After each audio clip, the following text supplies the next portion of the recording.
Black Star Network is here. Hold no punches! I'm real revolutionary right now. Black power. Support this man, Black Media. He makes sure that our stories are told. Thank you for being the voice of Black America, Roland. Stay black. I love y'all. All momentum we have now, we have to keep this going. The video looks phenomenal. See, this difference between Black Star Network and Black-owned media and something like CNN. You can't be Black-owned media and be scared. It's time to be smart. Bring your eyeballs home. You dig?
Today is Friday, May 19th, 2023. Coming up on Roland Martin Unfiltered, streaming live on the Black Star Network. The greatest running back to ever play professional football, Jim Brown, is dead at the age of 87. We will talk about his life and legacy with a number of people, including sports journalist Jim Trotter, also Hall of Famer Marshall Faulk, and others. That'll be in the second hour of our show. You do not want to miss that. Also on today's show, black people, why are they 5 times more likely to be audited by the IRS? We'll talk with a tax expert about how to protect yourself. South Carolina has joined a list of states that have waged war when it comes to education, critical race theory, and I warned y'all about Moms of Liberty.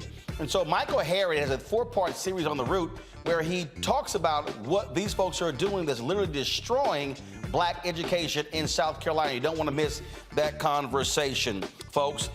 It is time to bring the funk on Roland Martin Unfiltered on the Black Star Network. Let's go.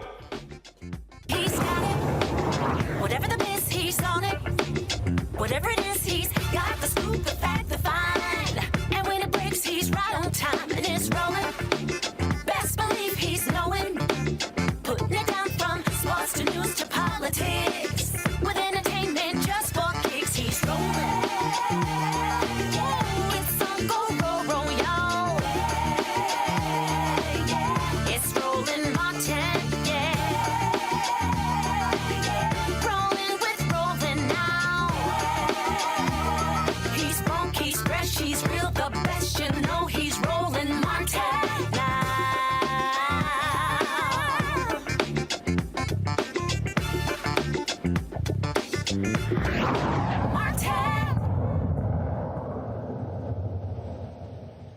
All right, folks, let's get things started here on Roland Martin Unfiltered. Again, Jim Brown, breaking news, Jim Brown, the great NFL player, the greatest running back in history, passed away today at the age of 87. His wife released that information on social media announcing his death. His wife Monique. Of course, he was a star football player in college, star in the NFL, played only 9 seasons, left at the height of his career, finished as the all-time greatest rusher in NFL history, a record later broken by Emmitt Smith. In the second hour of today's show, we're going to pay tribute to Jim Brown. A number of people are going to be joining us, talking about his life and legacy.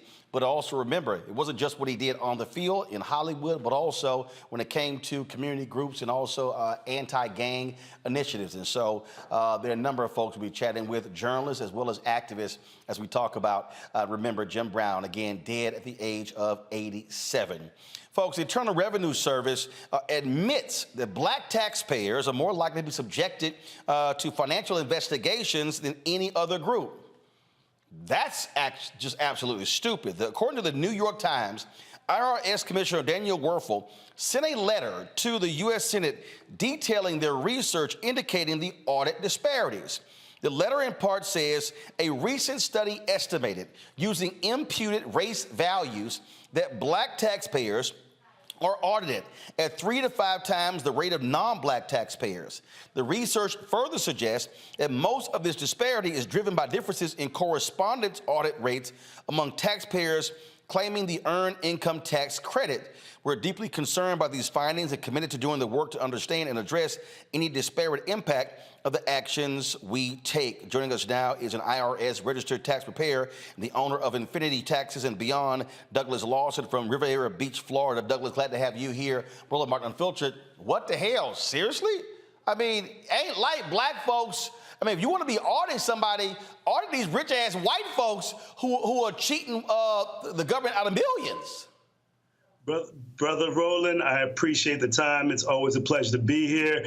I had a conversation with my buddy yesterday when this was posted, and his first response to me, the sky is blue and water is wet. It's happening. It's continuing to happen. And because they found out that it's actually disparity at 5 times the amount of non-black taxpayers are being audited, it's ridiculous. So when we have 5 times the amount of our black folks that are being audited by the IRS and the disparities that are currently set, we have to understand that the system is working exactly how it was created to work. It's not broken. It was created against our communities, and we have to be very intentional about it. So I really want to thank, our representatives that sent out letters to investigate this. Representative Bill Pascrell from New Jersey, he said, I need to find out about what's going on because this is disgraceful and must end. So thank you, Representative Bill Pascrell, for standing up for our community and fighting this injustice that was set forth against our community. So they're claiming this is tied to the earned income tax credit. Explain. So they're claiming that the EIC credit is the reason that the algorithm is causing for the audits to be presented, and the majority of them are looked at. It's non-race based. It's non-income based. It's based exclusively on some of the credits that are being received. But lo and behold, these credits are predominantly going to minority and low-income families. So that's why a larger amount of individuals are currently being audited from our community. So the EIC credit, the earned income credit, that actually is causing for the trigger of the audit, was put in place and actually addressed by the representatives that have set the code to see who is determined to be audited and who's going to be taxed at a higher amount. So if we have to look at who's being taxed, why are they not auditing, as you said, the higher income class, the individuals, business owners, the individuals that actually have the ability to hide and shuffle funds around that created the code versus actually the ones that are just trying to make a living? So looking at this right now, we have to look at the significant wealth gap that's between white and black races. You have 26% lower income in a white household from a black household. 150% lower median net worth from a white household to a black household. Yet we're being higher rate of audits in a black household versus a white household. There's obviously a disparity that's being done, and we have to address that immediately. So what should folks out there be doing to protect themselves? So they say that it's race blind. It's not. First of all, ain't no way in hell is 3 to 5 times more black people in this race blind. It's not. It's not. Lo and behold, they put a code in place that's going to audit more black people than they are any other race. So it's not economic neutral. It's not race neutral. It is based upon a randomization. And that's the only way that we can genuinely actually audit clients properly, that we can do the proper taxes across the board. They're taxing us at a higher rate. When you have individuals that are making more income that are paying less tax than the low and median income families, it's ridiculous because they understand the discrepancies and disparities that they have to address. They understand that they actually have tax barriers and benefits with home ownership, with business ownership. So this is not being taught to our families, but we're actually being audited at a higher rate and then actually having to pay back taxes because we're trying to take some of the credits that they've put in place for the upper class, for the individuals that create this code. Right, and that's the point that I make. It was not created for us. It was created for them. Listen, I say it all the time. I serve on the city council in my city. And the reason I started to serve this community is because I saw the systemic racism that was created. And if we don't have a seat at the table, we cannot change these laws. So it doesn't matter white, black, Hispanic, Asian. when you're at the table and you're making decisions, you have to fight for us. Again, I'm going to thank Democratic representative from New Jersey because he fought for us. He said this is disgraceful. Any individual that's sitting at the table, you have to be a decision maker. So as a tax provider, as somebody that's actually providing this code and also being a policymaker in my city, I understand that if we're not at the table, we are going to be on the menu. Well, this is, absolutely crazy. But look, we know what it means to be black in America. It hasn't changed. And as my buddy said, Olu told me, water's wet, sky is blue. Nothing's changed. This is who we are, but we have to continue to fight for what is right. So random audits is what we have to truly do. Do not base it upon any code that directly disparages our community. Base it upon a randomization where 1 through 6, they're picking number 4. Whatever it takes to not address the concerns that we have that's causing for us to be segregated, causing for us to be repressed, causing for us to be put into a position where we're discriminated against. Absolutely. Douglas, we appreciate it, man. Thanks a lot. Brother Roland, I appreciate the time as always. Thank you. All right, folks. We'll be back on Roland Martin Unfiltered on the Black Star Network. Don't forget, folks, if you're watching on YouTube, hit the like button. You're commenting, hit the like button before you start commenting. Also, download our app, Black Star Network app, Apple phone, Android phone, Apple TV, Android TV, Roku, Amazon Fire TV, Xbox One, Samsung Smart TV. You can also join our Bring the Funk fan club. Your dollars make it possible for us to do what we do. So send your check and money orders to P.O. Box 57196, Washington, D.C., 20037-0196. Cash App, $RM Unfiltered. PayPal, R Martin Unfiltered. Venmo is RM Unfiltered. Zelle, Roland at RolandSMartin.com. Roland at RolandMartinUnfiltered.com. We'll be right back. Hatred on the streets, a horrific scene, a white nationalist rally that descended into deadly violence. White people are losing their damn minds. As an angry pro-Trump mob storms the U.S. Capitol, we've seen We're about to see the rise of what I call white minority resistance.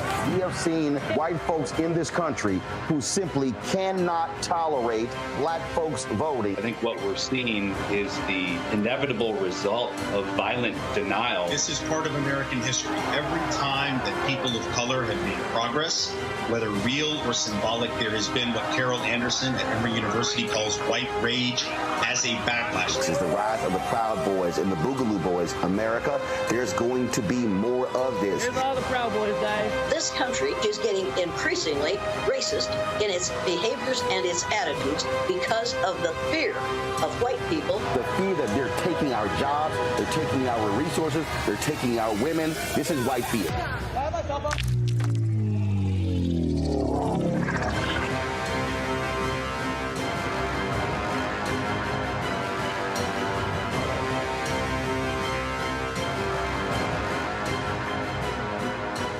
Black Star Network is here.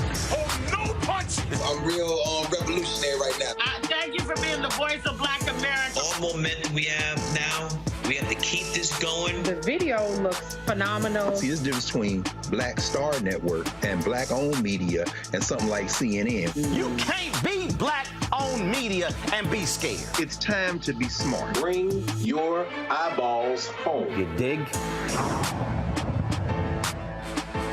I'm Bill Duke. This is Diala Riddle. What's up, y'all? I'm Will Packer. I'm Chrisette Michelle. Hi, I'm Chaley Rose, and you're watching Roland Martin Unfiltered.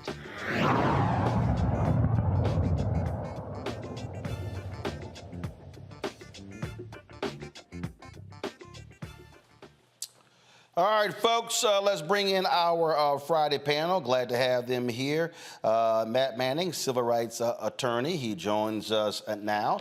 Glad to have Matt. Matt, what hotel you in now? And get that orange Texas pillow out of the shot. We can't have that. Black and burnt orange don't go together. Matt joining us from Corpus Christi. Of course, we have Michael Imhotep, host of African History Network show out of Detroit. Thank goodness he ain't got no Sigma crap in the shot. And then, of course, from South Orange, New Jersey, legal analyst Candace Kelly. Glad to have all three of y'all on the show. Candace, you see this here. I mean, who these folks think they fooling? We know black folks are being targeted. And listen, anytime that you are Black in America and you're walking around the streets and something feels a little bit off, you are probably right in assuming that it is because you are Black in America. So when I hear about the IRS and the audits that have probably been unlawfully done, I'm just here waiting for the lawsuit. There are a lot of people who are going to be going back in their records and saying, why was I audited? Was I a part of this? And you know that there's a discrimination lawsuit going. And let me tell you, when we talk about the IRS, we are talking about mental anguish and distress. And I'm sure that there's going to be some type of distress part of the lawsuit that's going to be a big part of it. Because anybody who knows when the IRS is on your back, it is stressful. It is stressful. So I expect a lawsuit to be coming. And Matt, I mean, my goodness. I mean, we talk about folk with the lowest wealth in this country and being hit 3 to 5 times more when you got all these rich folk who they the ones who really need to be targeted. Yeah, I don't think that's wrong at all. And I think what's especially insidious about this is the idea that when you look at the earned income tax credit, what you're talking about is people below a certain median, home ownership, or rather home asset value, right? Or assets in their home. So that means to me that there's an implication that these people are people who are allegedly defrauding the IRS, right? When in reality, to the brother's point earlier, we know that the people who are in business and who have the greatest means are those who employ the greatest means to avoid paying the most taxes. So one, the dog whistling there is readily apparent. But beyond that, our tax code is one that caters to a higher echelon of earner. So the idea that the lowest echelon of earners, which here obviously dovetails with Black and brown people, unfortunately, because of the disproportion in our society, shows that there's an implication that people are cheating the system. And these are the people who are not cheating the system, are in fact the people who are not, that the system is created for, which is the richer folks. So I think you're right. And I think Candace is completely right. I am interested in what the standing issue will look like regarding taxpayers. But for the IRS to come out and say this is pretty extraordinary. But I bet you it's been going on for many, many years at this point. No doubt, Michael.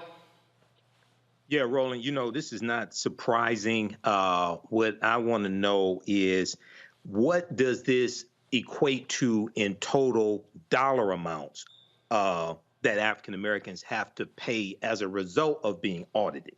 Like owing more to the IRS, what is that total amount nationwide? And then also it's important, so this deals with systemic racism, as we all know, except for Black conservatives. It's also important to note that African Americans pay 13% more in property taxes each year as well. And this is documented. There was a article the Washington Post had in July 2020 that talks about this as well. And property taxes from 118 million households across the country were reviewed, and they found this as well. So this is something that has to be corrected. In the article from the New York Times, they talk about the algorithms, but we also see that there can be systemic racism in these algorithms as well. So this has to be fixed. Indeed, it has to be fixed, and hopefully it gets done. Folks, today in Harlem, family and friends gathered to pay their respects to Jordan Neely, the Black man who was choked to death on a New York subway train station by Daniel Penny. Reverend Al Sharpton actually preached a eulogy at today's funeral. Of course, he was killed on May 1st. And Perry has subsequently been arrested, a former Marine, been arrested for second-degree manslaughter, where he was released on $100,000 bail. Now, Penny claims he stepped in to protect himself and other subway passengers from Neely. Now, Penny's next court date is scheduled for July 17th. You've heard a lot of folks, again, sharing their thoughts and reflections on Jordan Neely. He often was someone who was on New York subways dancing as he was a Michael Jackson impersonator. And, look, he had his issues, but he was an unhoused man. And again, everyone knows there's no reason in the world that this man should be dead as a result. Again, at today's funeral, Reverend Al Sharpton preached the eulogy of Jordan Neely today. Here is some of what he said.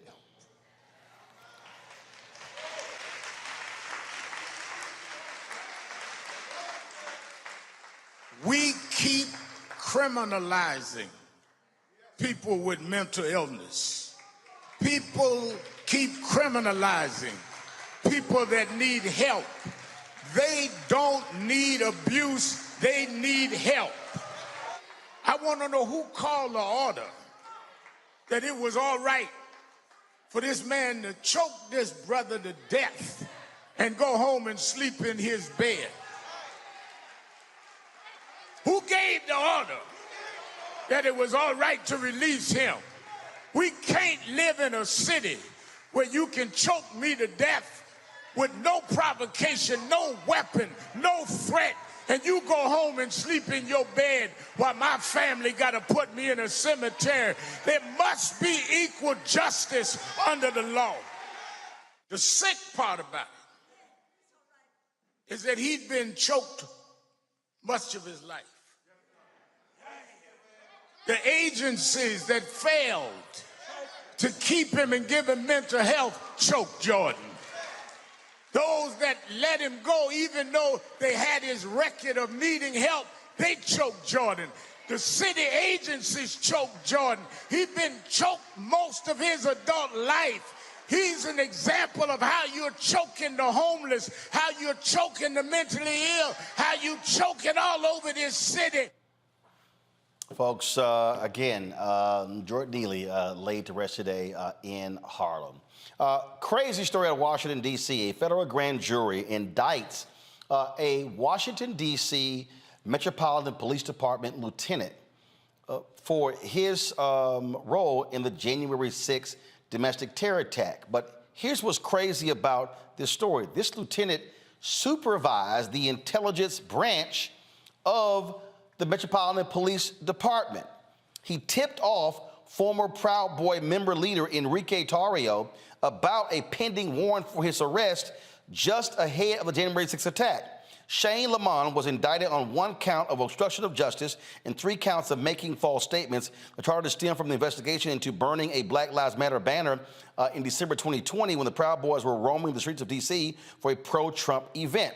According to the indictment, Tarrio and Lamont communicated at least 500 times using cloud-based messaging services between July 2019 and January 2021. Tarrio and other members of the far-right group were recently found guilty of seditious conspiracy in connection with the Capitol attack. Now, Tarrio was not in D.C. on January 6th.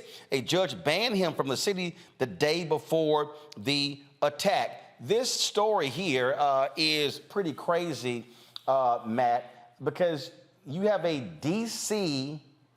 cop who's over the intelligence unit who, frankly, is aligned with the Proud Boys. Yeah, and this is a situation where when the federal judge sentences this gentleman, he's going to be sentenced with all of the force of the law, as he should be, because what makes this particularly problematic is not only that he was in a position of power, in a position of authority, and not only that the conduct itself is seditious, but the idea that he would be contacting and communicating with somebody over 500 times using a clandestine system to feed information is terrifying, because it begs the question, how much information was given? How much did he facilitate? And right now, he may be looking at the least of the charges that ultimately come. Right now, it's obstruction of justice and lying, but it could ultimately be sedition. It could be all the way up to treason. If it's found with the prosecutors that, what he was communicating was directly facilitating this attack on the Capitol, which we know is obviously one of the greatest documented affronts to democracy in the history of this country, he should not only have the book thrown at him, but it should be very terrifying to all people out there to consider that the police, which we know are not obviously beyond reproach, would be intimately involved in facilitating a terrorist attack on the seat of government. That is a crazy thing to say, and that's what we're seeing here. Apparently. Candace here, go to my iPad. Lamont worked as the supervisor of the intelligence branch of MPD's Homeland Security Bureau. And what's crazy here is that these two were in regular contact regarding Proud Boys' planned activities in the District of Columbia. And these and all of these Republicans want us to believe that you don't have law enforcement aligned with these white supremacists. And then this guy Lamont actually told people, well, because Tarrio and others were Hispanic, they were not racist. And that's the ridiculous part about it. You have hundreds of texts filled with communication telling the Proud Boys where protesters are, people who would be against them. Now, the Proud Boys say, well, they told us that information so that we would stay away. Proud Boys are not known for going away from things that are going wrong or things that, protesters. They go to the action. And that's what was going on here. And that's why he was fired. Someone in his position, a position of power like that, someone who was supposed to be doing something opposite than what he did, this is why, as was spoken on the panel already, this is why he's going down. He is going to have the book thrown at him. It's not going to be just this. It's going to be more, because they're going to see a connecting of the dots as to the information that was given to the Proud Boys and how they disseminated themselves amongst the crowd, amongst the people, in order to carry out violent acts. If you go online right now, you will see several videos of the Proud Boys hitting other people, slamming other people down, and then the police just saying, you need to go on your way. That would never happen if it was anybody, black, white, woman, or man. No one would ever get away with the police saying, I see you've hit someone and assaulted and battered someone, but now you go to walk away. So there's so much evidence that we haven't even heard about. This is just the beginning of the crack, and it's going to crack wide open, and we're going to get a lot of information, and this man is going to go down. Back to my iPad. Here's what it says here, Michael. It says, in the indictment on November 7, 2020, vote counts revealed that President Joseph R. Biden had won the 2020 presidential election, and several news organizations began reporting this fact. At 1:08 p.m. on November 7, 2020, Lamont, this is the cop, y'all, text Tario, hey, brother, sad, sad news today. You all planning anything? Tario responded, yep. At 2:10 p.m. on November 7th, using Telegram, that's an encrypted app, Lamont told Tario that need to switch to encrypted.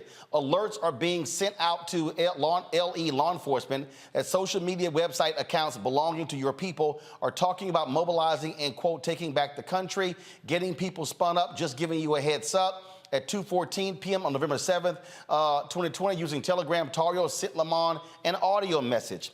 At 2:16 p.m.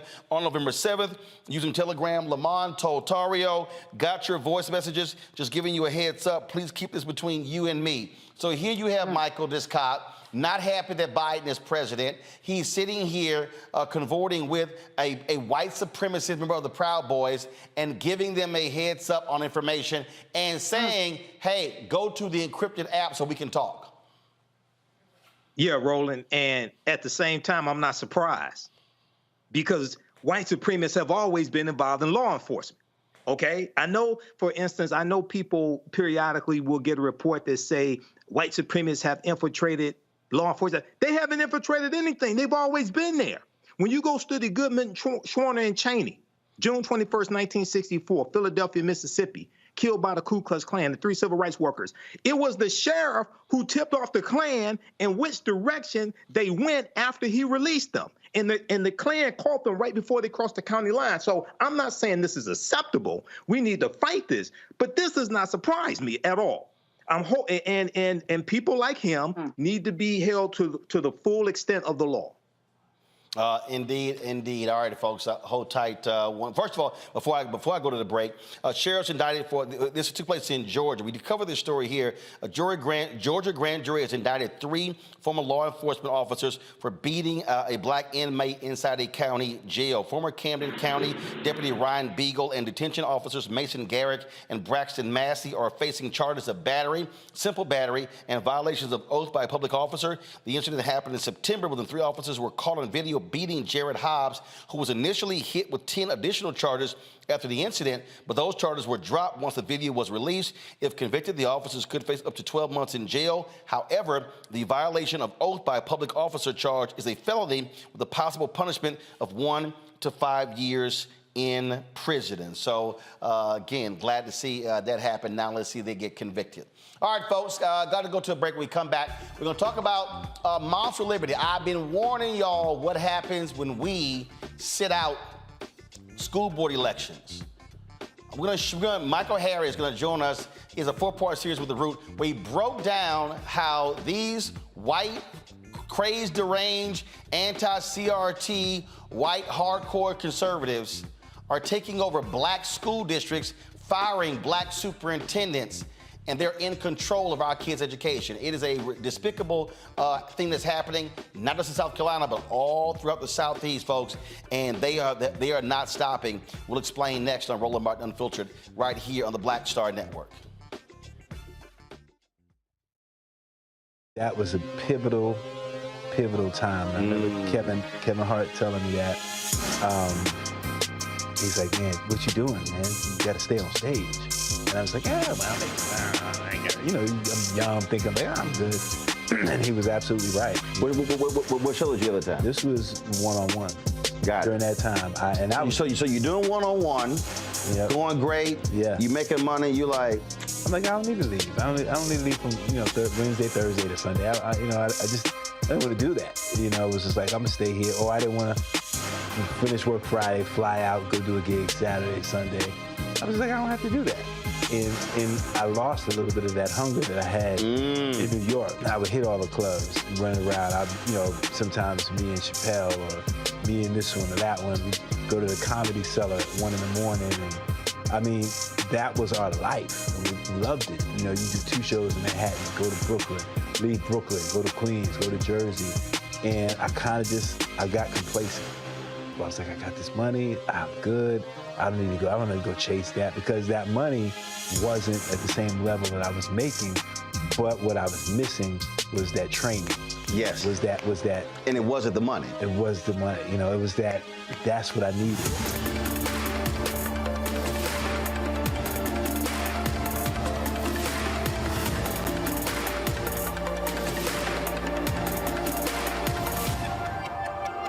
On the next A Balanced Life with me, Dr. Jackie, we're talking about leveling up, or to put it another way, living your very best life. How to take a bold step forward that'll rock your world. Leveling up is different for everybody. I think we fall into this trap, which often gets us stuck, because we're looking at someone else's level up journey, what leveling up means to them. For some, it might be a business venture. For some, it might be a relationship situation, but it's different for everybody. It's all a part of A Balanced Life. That's next on Black Star Network. Hey, what's up, everybody? It's Godfrey, the funniest dude on the planet. And you're watching Roland Martin Unfiltered. Ow.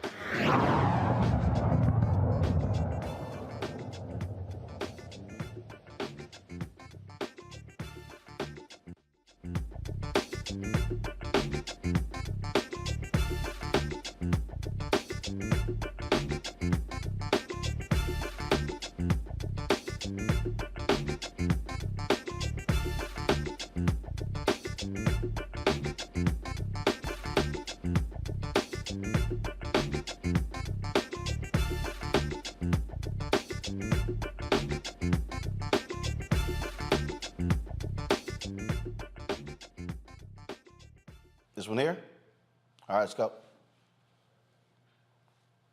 All right, folks, you might remember me warning you about this group called Moms for Liberty. We had one of those crazy nutcases on the show. What was that woman's name? Keisha King? Absolutely nutcase. And they were, of course, attacking critical race theory. Republicans have been using CRT to of course, get folks all hyped up. And these folks are largely white. Now, you got some nutcase black folks who are part of Moms for Liberty. But we have seen the net result of what they did. What they started doing is they started running people for school boards. And they were highly successful in taking over school boards in the Southeast, Florida, South Carolina, and some other places. Well, Michael Harriot with The Root has done a 4-part expose breaking down how devastating these folks have been in South Carolina, how they have been taking over school districts, firing black superintendents, and they are literally now, in many cases, in control of the education of our children. Michael Harriot joins us right now. Michael, glad to have you back on the show. This was something that, I kept warning folks that that it's very easy, Michael, to take over school board races because one, you don't have a lot of people who are voting. Folks don't pay a lot of attention to these races. We spend more time on, of course, presidential, U.S. Senate, congressional, gubernatorial races. And this is a way that the right has always been able to take over things. And we've seen this in Texas, in Florida, and other places. But what these folks are doing, I mean, Steve Bannon and others actually said this is what they were going to do. They were going to infiltrate and take over school districts in order to control the curriculum and the hiring, firing of superintendents and teachers. Yeah, it is, one of the things, one of their tactics, right? But I would argue that the school board elections is quite the opposite, right? Like, I think that they are using school board elections to turn out their disinterested voters. Like, if you imagine that the average white parent, doesn't care about Trump policies. They know that he's screwing up America. They know that the Republicans don't have an agenda, right? So how do you get them excited about turning out, right? Well, you threaten their children with this boogeyman called CRT. And so they've been using CRT because, in a lot of school districts, the elections the school board elections are held during, the governor's elections, during the Senate elections. And so they increased their turnout. We saw in Richland County, South Carolina, the highest rate of white turnout in 50 years because of this CRT nonsense, how they painted CRT. Because you have to be specific that they're not talking about CRT. They've created a whole new definition. But they are using it to turn out voters for all of the Republican agenda. Right. And what we saw in 2022 a dramatic decrease in black voter turnout. Right. We saw that because part of it was the flip side of, I think a lot of black voters got complacent after they got Trump out of office, and we didn't organize, and we just assumed that, hey, we're going to turn out like we always did, not knowing that black voter turnout is an ongoing effort, and not taking into account all of the efforts that have been used to suppress black voters since Trump came into office, right? And so I think we got a little bit complacent while they were motivated by this brand new thing. Like, they weren't concerned about the Mexican caravan anymore or immigration anymore. So they had to have something, and they coalesced around this idea of critical race theory. So, Michael, just share with people, again, how devastating it has been with these folks now in charge. Yeah, so one of the things that we did with the grill is we looked at 3 specific cases, right? So the first case was a woman named Gloria Boutte, right? She is like one of the godmothers of what we call culturally responsive teaching. And we looked at how they turned culturally responsive teaching, which has been around for 30 years, into critical race theory and used it. She was responsible for basically training every educator in the state in how to teach black children more effectively. She runs a center at the University of South Carolina, the largest university in the state, right? And so what they did is they basically made it illegal in different school districts to even hire her to teach their children how to, how to teach their teachers how to teach black children. And remember, this is right after George Floyd was killed. So school districts were saying, well, we got to get some more African-American education, history, literature. And what these parents did is mobilize. In Richland County, South Carolina, which is 64% black, the district is majority black, the schools are majority black, but they managed to overturn and flip the school board because all they needed was 2 seats, right? And so all of the white people, which are a minority, voted for those 2 candidates. The top vote getter was a woman who won by 14.7%. So if all of the white people vote for those conservative candidates and they split the black vote amongst the other 11 people running for office, then the white people can affect elections with their small minority of voters. And as soon as they did it, they kicked out the superintendent of that district had been awarded by every educational association that year, in the past 2 years, as superintendent of the year, nationally, locally, statewide. Like, he had a wall full of awards. They kicked him out. In Berkeley, South Carolina, Berkeley County, South Carolina, the black superintendent was the first black superintendent. He had worked for that district for 21 years. They took over the school board. They flipped the school board by changing the state law, putting all of the black school board representatives up for election, eliminating one of the districts, and again, using that small minority, they elected an all-white school board, kicked out the guy.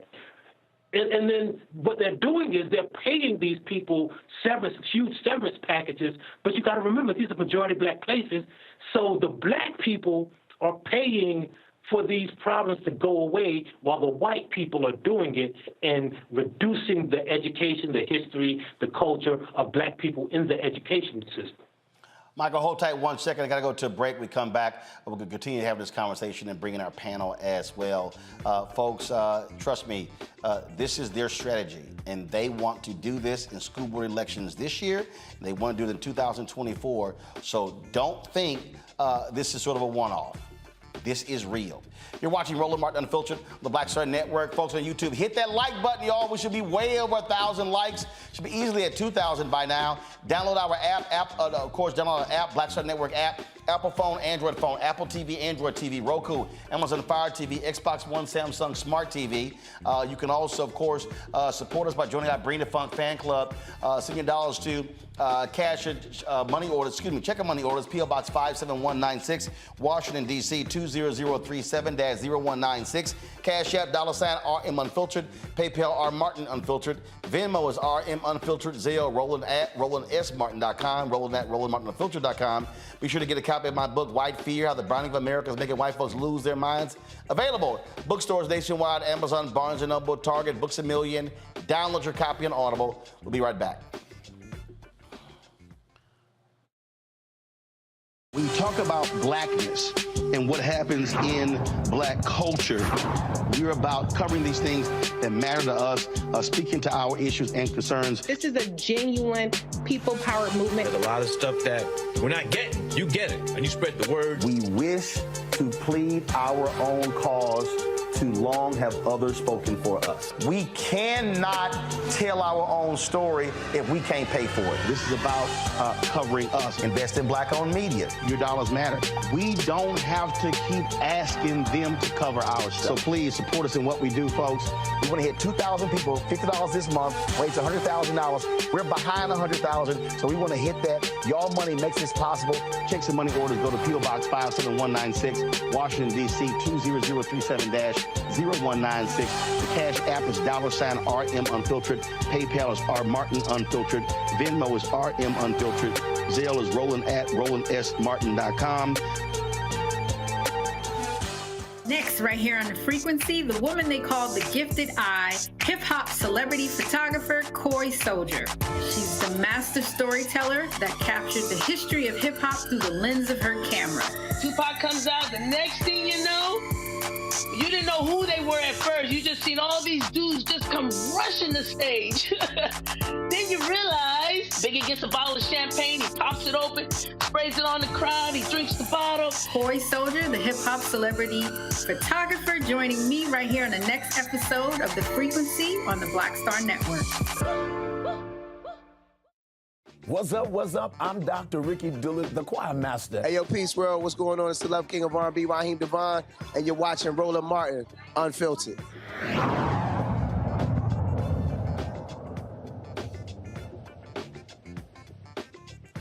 Welcome back to Roland Martin Unfiltered. We're talking with Michael Harriot. He has a 4-part series on the route that talks about this group, Moms for Liberty, what they are doing in South Carolina and how it really has devastating consequences for black leadership and for our children. Michael, when you were doing the research for all of this and writing this, I mean, what was the one thing that really just jumped out at you that made you go, damn, this is crazy?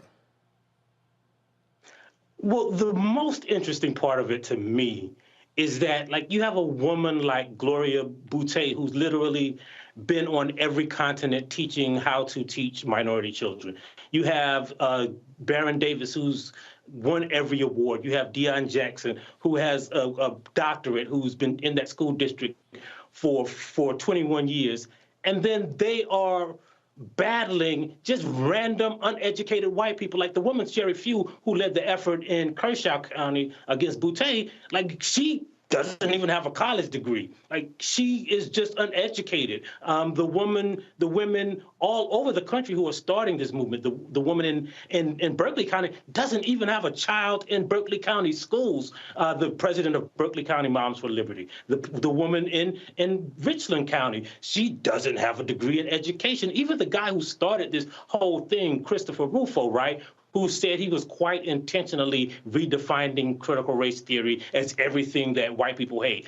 He doesn't have any education, experience, or training in education. And that's the crazy thing. Like, you have, like, the most excellent black people going up against white people who just believe things, who've never studied critical race theory, who've never studied education, who've never even studied, who don't even have a tie to the education system in their district.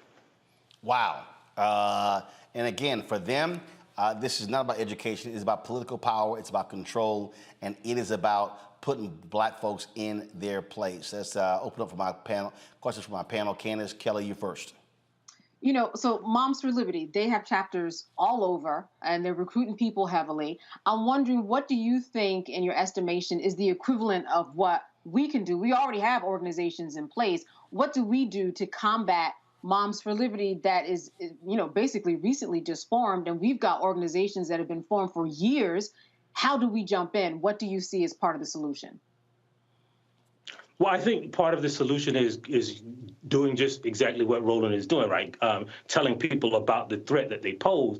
But I think also, right, so in these anti-CRT laws that they have concocted, right, is stuff that, like, we should turn the tables on them. If they don't want us to teach about black history, like, we don't want them to teach what makes our kids uncomfortable. Why should our kids have to learn about Thomas Jefferson, right? Like, he was a slave owner and a slave rapist. Why do they have to? That makes my kids feel uncomfortable. George Washington chased owner Judge down until the day he died. So that makes my children feel uncomfortable. We should use their laws to our advantage. If they want to gerrymander black people out of the education system, then we want to gerrymander their lives and all of their history of racism out of our children's heads.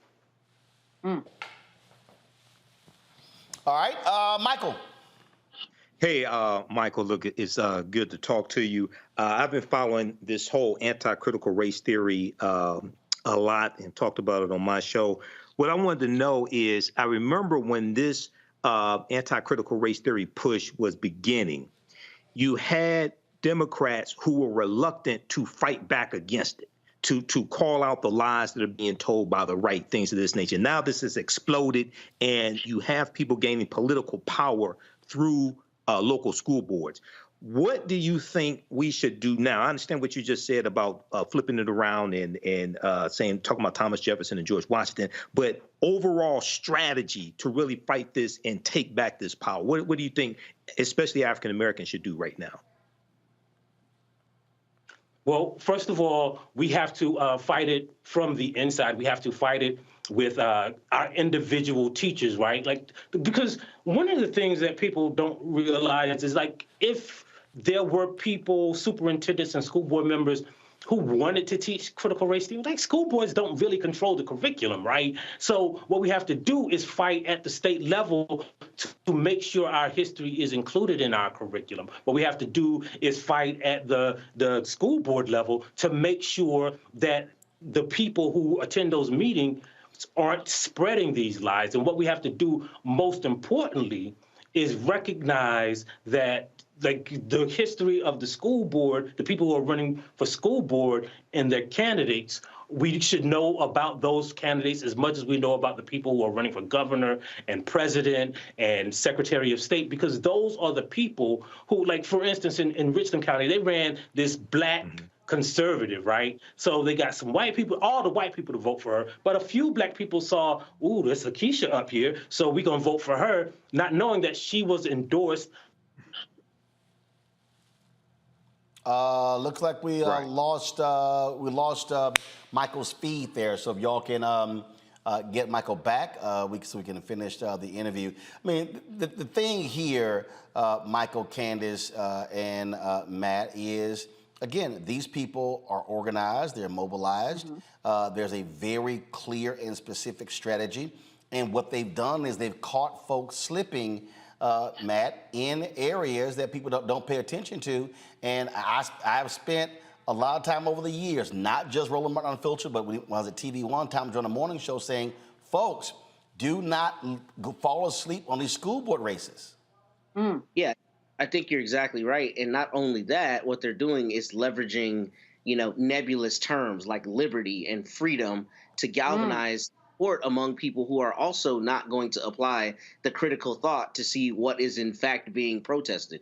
That's what makes this so much more dangerous, is not only that you're attacking down ballot races that people don't know as much information about and therefore are not as invested in, but beyond that, people, see freedom, they see liberty, they see, words of these nature, and may be behind something that they wouldn't ultimately be behind if they thought more critically about it. And I think, this conversation is so crucially important because we've talked about it on this show ad nauseum.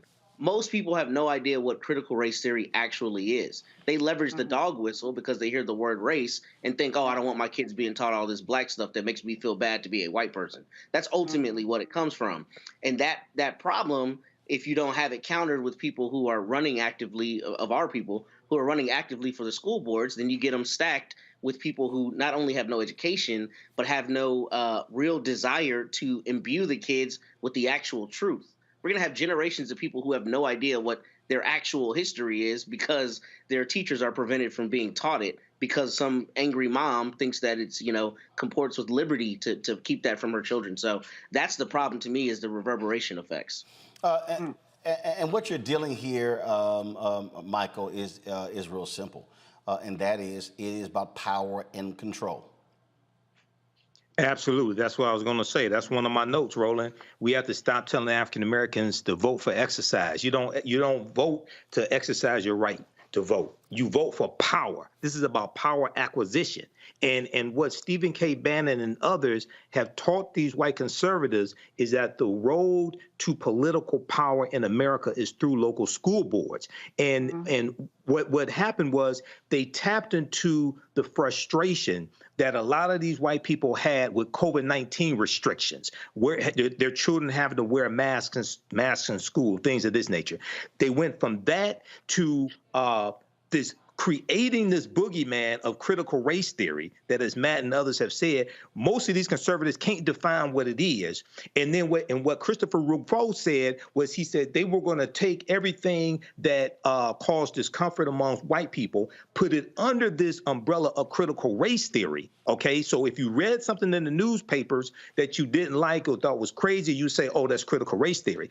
The problem that we have on our side, and the problem with many Democrats, which is why I'm neither Democrat nor Republican, is that there was no plan to properly respond to that plan coming from the conservatives. Cornell Belcher, the pollster, Cornell Belcher, African American, he talked about on MSNBC how he had been in many meetings with Democrats early on, and he was telling them, you have to confront what's coming from the right, weaponizing critical race theory. He said many of these white Democrats didn't want to do that. This is why we have to have strategies that are independent of a political party to push our own agenda and protect us from white supremacist nonsense like this. Well, again, what I keep saying to people is, look, majority of the kids in public schools today are black and brown. That's a fact. And if we are sitting on the sidelines and sitting out these elections, it's very easy to come in, run folks, take some resources, and take it over. And I keep telling people, this is going to be happening in South Carolina, North Carolina, rural areas, in the city as well. And so we got to be very cognizant of all of this, because this is a fundamental problem. And again, this is how this is how they mobilize and organize. As Michael Harriot said, they were using this to energize their base. It was driven by race. It was driven by white fear. I laid out in my book, this is what it was all about. And so frankly, a lot of us were not paying attention. There were hundreds of thousands of black people in South Carolina did not vote in 2022. This is what they did. And what did they do? They went in and started firing black superintendents, started firing black educators. Folks, this is real. This is real. And if you're sitting and watching right now and you're saying, I don't see any big deal with this, do understand this is going to spread, and you're going to look up and they're going to be in control of places where African Americans are in the majority. And we frankly can't blame anybody but ourselves when we're not doing our part to stop them. When we come back, Jim Brown, the greatest player to ever play running back. Some say he's the greatest football player ever. Died today at the age of 87, but his legacy wasn't just about football. It was also in Hollywood. It was also in civil rights. It was also in anti-gang work. We will discuss his life and legacy next, right here on Roland Martin Unfiltered on the Black Star Network. Next on the Black Table with me, Greg Carr. Democracy in the United States is under siege. On this list of bad actors, it's easy to point out the Donald Trumps, the Marjorie Taylor Greens, or even the United States Supreme Court as the primary villains. But as David Pepper, author, scholar, and former politician himself says, there's another factor that trumps them all and resides much closer to many of our homes. His book is Laboratories of Autocracy, a wake-up call from behind the lines. So these state houses get hijacked by the far right, then they gerrymander, they suppress the opposition, and that allows them to legislate in a way that doesn't reflect the people of that state. David Pepper joins us on the next Black Table, here on the Black Star Network.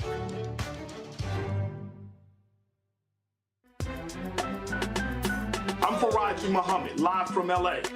And this is The Culture. The Culture is a two-way conversation. You and me. We talk about the stories, politics, the good, the bad, and the downright ugly. So join our community every day at 3 p.m. Eastern and let your voice be heard. Hey, we're all in this together. So let's talk about it and see what kind of trouble we can get into. It's The Culture, weekdays at 3, only on the Black Star Network.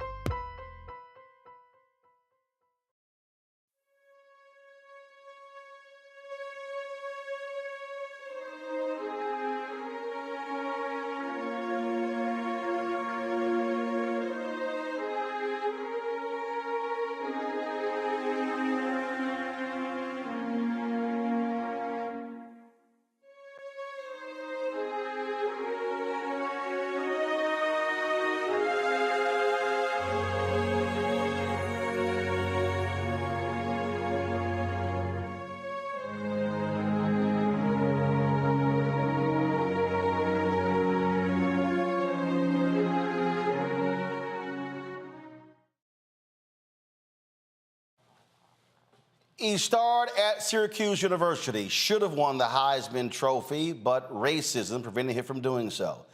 Jim Brown goes to the NFL, becomes a 3-time MVP, was a 1964 NFL champion, 9-time Pro Bowler, 8-time first-team All-Pro, elected to the Pro Football Hall of Fame class in 1971, named to the NFL 100 all-time team. He is considered the greatest running back to ever play the game.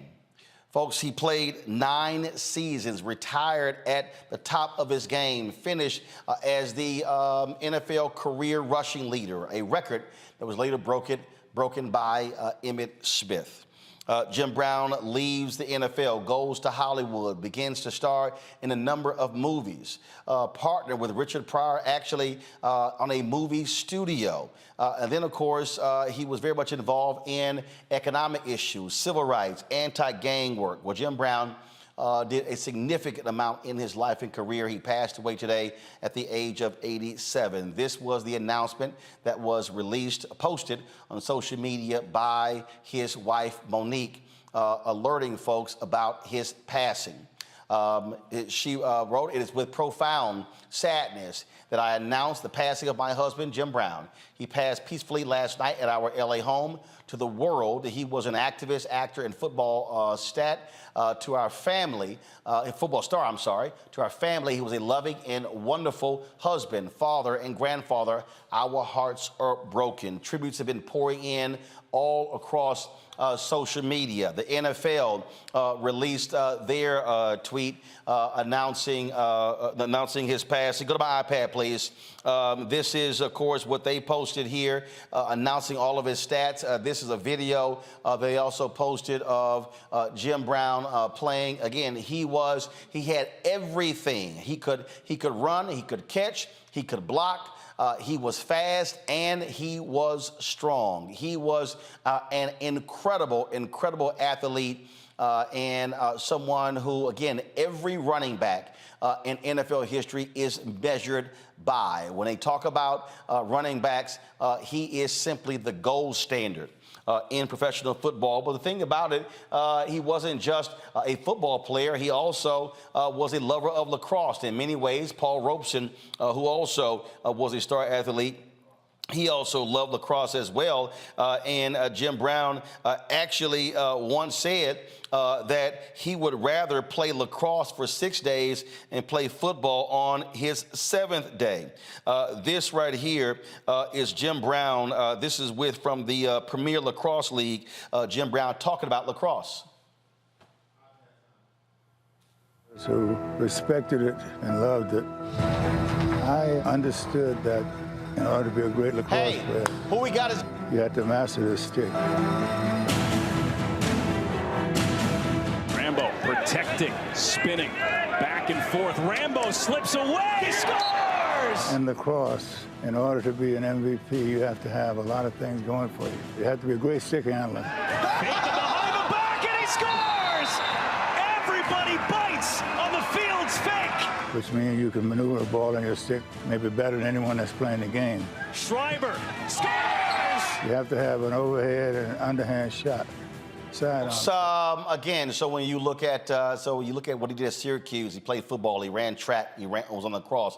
He was a truly all-around athlete. But again, Jim Brown's legacy is not solely about athletics. It's also about his work when it comes to the nation's youth, when it comes to anti-gang work. He founded the group American, and of course, he was very much involved in that.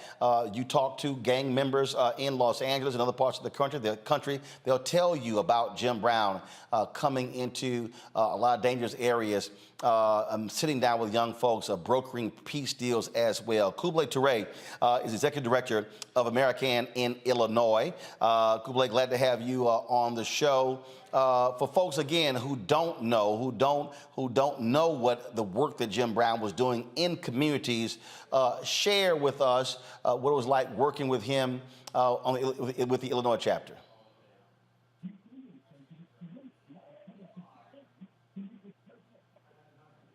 All right, Toure, are you there? All right, are you there? Can you hear me? Yes, sir, I hear you, brother. Go right ahead. Just share your thoughts about the work that Jim Brown did with his organization. Jim Brown program, brother, started here in Chicago after the death of my son got killed in 1991. And at that time, I was on a mission. But Jim came in town, and he brought the American program. He sit me down and explained to me about the American program. The young brother, the leader of the gang that killed my son because of brother Jim Brown. Met with that young brother, man, and let him know that I was going to kill him because he was the leader of the gang that killed my son. But Jim Brown told me, he said, brother, he said, Kublai, he said, listen. He said, we all make mistakes, man. He said, that's a young brother needs some leadership. And the problem that we have, that a lot of brothers out here don't take time out, should help some of these young guys. He said, now, if you help them, you can help the American program, because that's what it's all about. And that worked with that young brother right today, Martin. The work of the American in Chicago is deep, but we never got no kind of help other than from Brother Jim Brown. And the program was self-sufficient. But, and that's one reason I never reached out to Jim for no help. One of the things again, people don't know, just the number of times he mediated disputes between gangs. Roland, very, very valid point. Because of Jim, when he came in this city, he would get with me, and there would be a lot of hot issues flying up, and Jim would go in those areas with me and sit down and talk with them brothers, man. What a lot of people don't understand also, Roland, is this. Stateville Penitentiary. Jim Brown and I went to Stateville Penitentiary, talked to a lot of brothers behind the walls. A lot of them guys had a lot of influence out here on the street. And because we talked to a lot of them guys, you know, he was able to relate to him about the American program.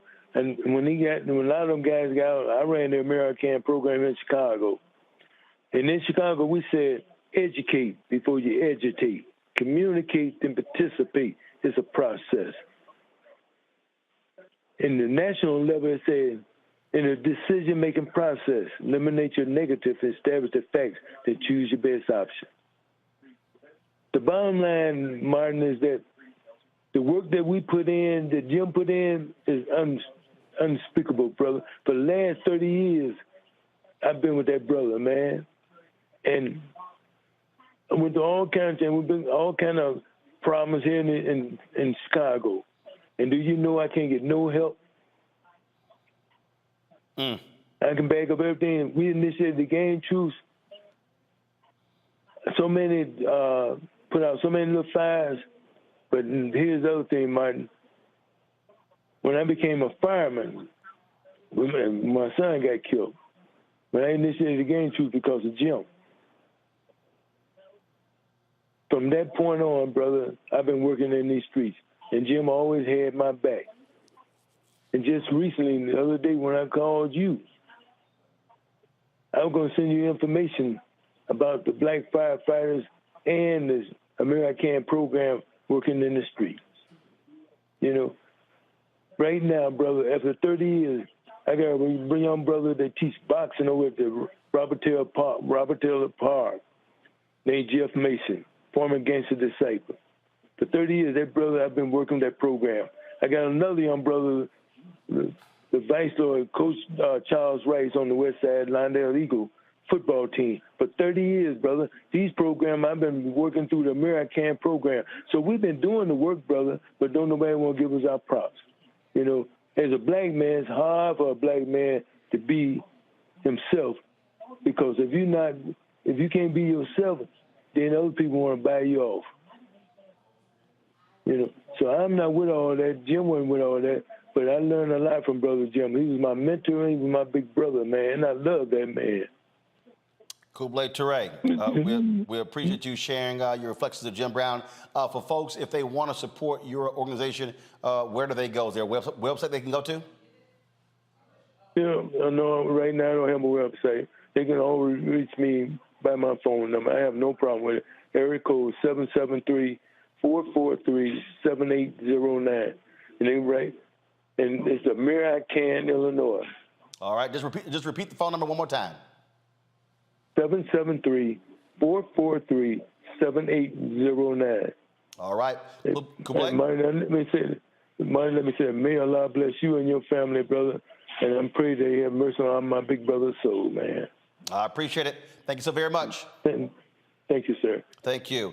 I'll start with you, Michael, and that is, you know, when we talk about, you listen to Kublai there are very few people who, when they walked into the room,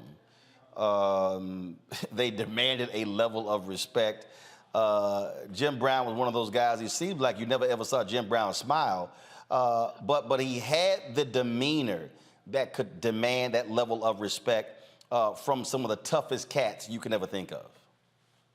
Yeah, I think he did. I never met Jim Brown, but I think that's correct. There was an interview he did with the Washington Post in 1979 where he talked about it being very difficult for white America to understand that if you are part of football's elite, why you're not satisfied with the recognition and the money. He wanted all of his rights as an American citizen. I remember growing up. So I was born in '71. So he retired from the NFL in '65. Probably my earliest memories of Jim Brown was seeing the movie The Dirty Dozen and watching it on TV. Okay, he was in the movie The Dirty Dozen. I remember he was in the movie Riot as well. Then I saw the blaxploitation movies, Three the Hard Way, one of my favorite movies. Okay, Three the Hard Way with probably the first black martial arts star, which was Jim Kelly. Okay, they were in that movie together. He's in the Slaughter movies as well. Then in the 1990s, he's in the movie The Original Gangsters, which reintroduces these what were termed in Ebony magazine blaxploitation stars, reintroduces them to another generation. Okay, and then you have the work that he did, the anti-gang violence work. I remember watching on CNN, like when the Rodney King verdict happened and the rebellion that took place after that, and Jim Brown talking about the work he was doing with Mary Khan as well. And lastly, Roland, in the past couple of years, there's a movie that Regina King directed called One Night in Miami, which is a fantastic movie which deals with the fictional account of the night of February 25th, 1964, after Cassius Clay defeats Sonny Liston. And it's a fictitious account of a party that Malcolm X had back at his hotel room with Jim Brown, Cassius Clay, Muhammad Ali, and Sam Cooke. It's a fantastic movie. So, you know, we really need to study Jim Brown. There may be some things that we disagree with here and there. The picture that you're showing right there is the Cleveland Summit, 1967, after Muhammad Ali is stripped of his title as well, and you have these African-American athletes. You have Lou Alcindor, before his Kareem Abdul-Jabbar, I think it was Lou Alcindor. You have Bill Russell, et cetera. Many of them are there for different reasons, but it's important for us to study these African-American men. All right, hold tight 1 second. I got to go to a break. And of course, in that photo, you saw Jim Brown and Bill Russell. We lost Bill Russell earlier this year. Reverend Jesse Jackson Sr. alluded to that. I'll read his statement when we come back. Folks, you're watching Roland Martin Unfiltered as we pay tribute to the legendary Jim Brown, who died last night at the age of 87. You're watching the Black Star Network.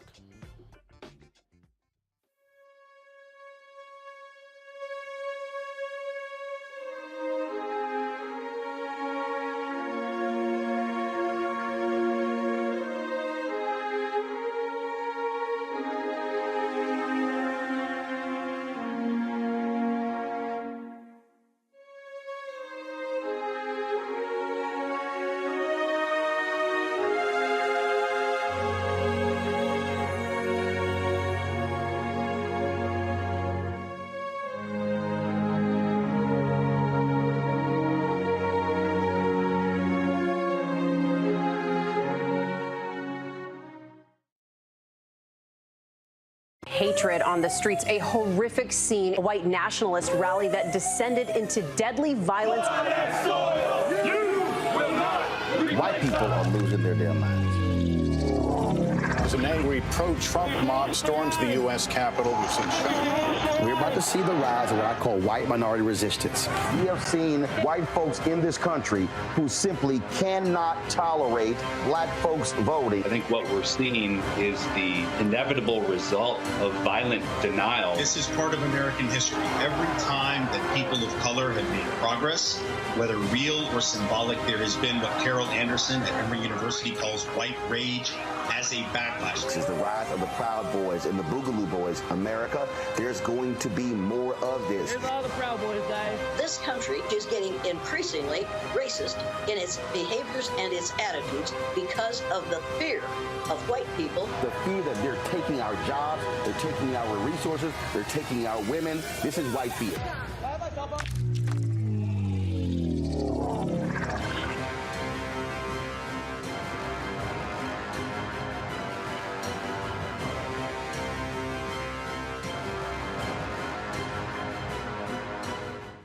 Black Star Network is here. Oh, no punch! I'm real revolutionary right now. Thank you for being the voice of Black America. All momentum we have now, we have to keep this going. The video looks phenomenal. See, there's a difference between Black Star Network and Black-owned media and something like CNN. You can't be Black-owned media and be scared. It's time to be smart. Bring your eyeballs home. You dig?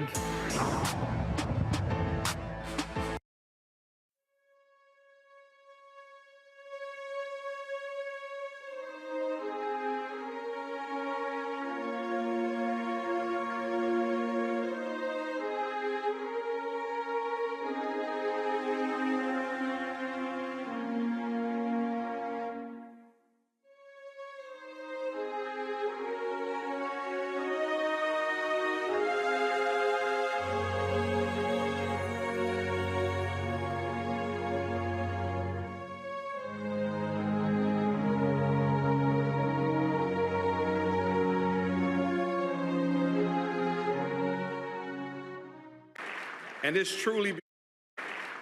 truly because of his greatness that the NFL has decided to rename the award given to the league leading rusher. And Barry and I are honored that that award will be given out tonight in honor of Jim Brown. No question about it. No question.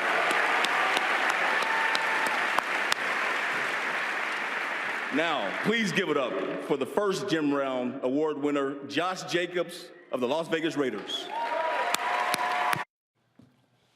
And that was, of course, Jim Brown right there, folks. Go back to it. He was actually in attendance at the NFL honors there, sitting there with his wife, Monique. Again, passed away last night at the age of 87. Joining us right now is longtime journalist who's now with The Athletic, Jim Trotter, who's covered the NFL for a number of years. Jim, glad to have you on the show. When you talk about NFL greats, we talk about greats in all areas. People throw around the phrases the GOAT, the GOAT, the GOAT. I think it's fair to say when you talk about a consensus of who is the greatest running back of all time, somebody probably would be high or drunk if they don't start with Jim Brown. Roland, I go one step further. I've always called Jim Brown the greatest football player, period, that I know of. Now, I was too young to see him play live, but in studying him and studying what he accomplished, those sorts of things, 8 rushing titles in 9 years, 9 Pro Bowls in 9 years, 3 league MVPs, the only non-quarterback to ever win 3 MVPs in NFL history.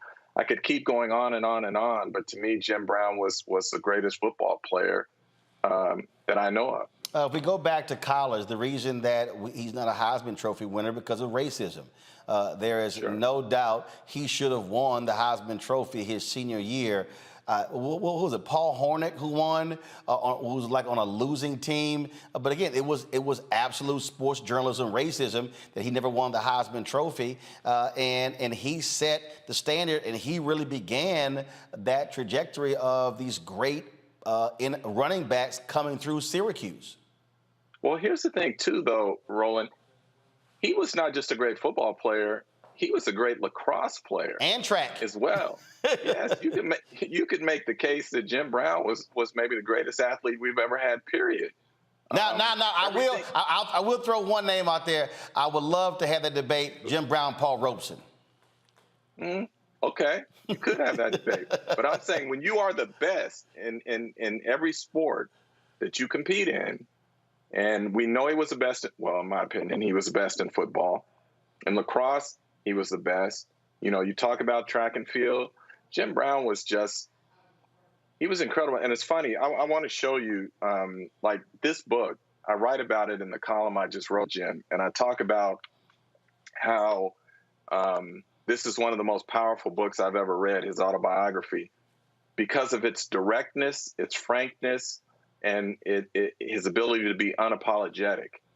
And all the things he talks about being a black man growing up in the 50s, and all the things he dealt with in the NFL, and all the things he dealt with afterwards, and what his mindset is, and all of that. I know as a young sports writer, back in 1989 when this book came out, I was 3 years out of college. And so I'm working in newsrooms where I don't see many of me. And so there were things I wanted to articulate that I felt, but I just couldn't articulate it.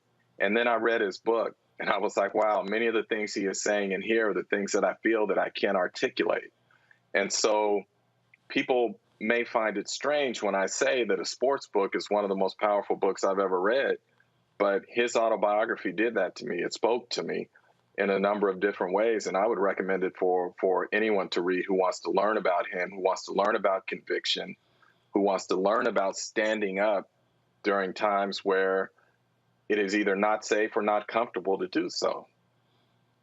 One of the things, I'm gonna bring in Candace Kelly right here. Candace, this is a story from Anscape. Jesse Washington did this story, and it sort of speaks to what Jim Trotter was just saying there about Jim Brown, and that is his season was over for the Cleveland Browns. The article says here that he was bored, so he decided to go act in the movie. And so he's filming the movie The Dirty Dozen, as it says, to stimulate his mind. Now, he knew he was going to have to prepare for the upcoming season, and he was in the final year of a 2-year deal paying him $60,000. He wanted to play the following season, but he would have had to leave the film. And the owner of the team, Art Modell, was like, hey, sorry. He said, no veteran Browns player has been granted or will be given permission to report late to our training camp at Hiram College, and this includes Jim Brown. Should Jim fail to report to Hiram at check-in time deadline, which is Sunday, July 17th, then I will have no alternative to suspend him without pay. He was like, okay, all right, no problem. And so he says Modell started fining Brown $100 for every day he didn't show up, but no one told Brown what to do, not even the owner of the team he played for. And this is what he did. He wrote the owner, Art Modell. Now, mind you, this is Art Modell, the owner, who has the greatest player on his team. And I guess he thought Jim was a regular Negro. And he wrote him this letter. I am writing to inform you that in the next few days, I will be announcing my retirement from football. This decision is final and is made only because of the future that I desire for myself, my family, and if not, to sound corny, my race. I am very sorry that I did not have the information to give you at some earlier date, for one of my great concerns was to try in every way to work things out so that I could play an additional year. I was very sorry to see you make the statements that you did, because it was not a victory for you or I, but for the newspaper men. Fortunately, I seem to have a little more faith in you than you have in me. I honestly like you and will be willing to help you in any way I can, but I feel you must realize that both of us are men and that my manhood is just as important to me as yours is to you. It was indicated in the papers out of Cleveland that you tried to reach me by phone. Well, I hope you realize that when I am in my apartment, I never refuse to answer my phone. The only reason that I did not contact you before I knew the completion date of the movie is that the date was the one important factor. You must realize that your organization will make money and will remain successful whether I am there or not. The Cleveland Browns are an institution that will stand for a long, long time. I'm taking on a few projects that are very interesting to me. I have many problems to solve at this time, and I am sure you know a lot of them. So if we weigh the situation properly, the Browns have really nothing to lose. But Jim Brown has a lot to lose. I'm taking it for granted that I have your understanding and best wishes. For in my public approach to this matter, this will be the attitude that will prevail. The business matters that we will have to work out we could do when I return to Cleveland. I will give you any assistance I can, and I hope your operation will be a success. You know the areas that I can be helpful, and even if you do not ask for this help, my attitude will be one that I will do only the things that will contribute to the success of the Cleveland Browns. Your friend Jim, but the key here, he says manhood. He said, the owner, Art Modell, thought he was, I can sit here and give Jim an ultimatum and he gonna come running back. Jim was like, yeah, I'm good. Yeah, Jim said, I'll quit right here on the movie set, which is what he did. And, this is what shows who he was as a man. He was a man of conviction. And what he was saying was, you will not disrespect me, and you will not tell me what to do. I am Jim Brown. I have my own manhood, and I'm a man of conviction. And I think that this is really important to understand about him, and this is why the standards are so high that he set for everybody who came behind him. I went to Syracuse. I'm wearing orange because of Jim Brown tonight. And, when you go there, you know about Jim Brown. If you didn't know about him before you went there, you knew about him once you got there, because he's the person that set the standard. When he played lacrosse, they changed the rules because he was so good. They changed the rules. This is the type of man that Jim Brown was. And I think that his conviction was really felt when he was able to, as you talked about earlier in the show, organize gangs and make sure that they understood and talked to one another. That takes a lot. That takes a lot of psychological effort, too. And that's also something that he was known about, and they talked about while I was at Syracuse University, that he used psychology on the playing field in order to get into people's minds, in order to show people that he was in control. And he used those same tactics in order to manage people around him. And that's what people know who he is and who he is about. Managing people, organizing them, making them see eye to eye. So people know him for so many things as this revered sports player in so many sports. He was the first person actually to call boxing, in terms of an African-American, to sit there and do play-by-play and talk about boxing. And he did so many other things. He's going to be remembered for so many things, but mostly he's going to be remembered because of letters like that you just read, because this was a man of conviction, Roland. Jim, I love what he told Sports Illustrated on the set of the Dirty Dozen. He said, I could have played longer. I wanted to play this year, but it was impossible. We're running behind scheduled shooting here. For one thing, I want more mental stimulation than I would have playing football. I want to have a hand in the struggle that is taking place in our country, and I have the opportunity to do that now. I might not a year from now. And later this, he said, I quit with regret, but not sorrow. No, one of the things he says in his book, too, Roland, is he says that he was always thinking about life after football. And he said, for many athletes, there's a sharp decline because you leave all that adulation and you go to where now you're just a guy in many instances. And so for him, he said acting was a way to soften that landing spot in terms of him coming down. But I wanted to read something else to you out of this book when we're talking about a man of conviction. And I'll do it real quick here. He says, I've heard it a lot over the years. Paul Brown and other coaches didn't like this about my attitude, didn't like that. But they loved the damn performance. They were right about one thing. I did have an attitude. And my attitude, and this is what my coaches could never see, was not shaped only by the game of football. If my mind was limited to football, per the desires of the Cleveland Browns staff, which would later be fired by Art Modell, what type of man would that make me?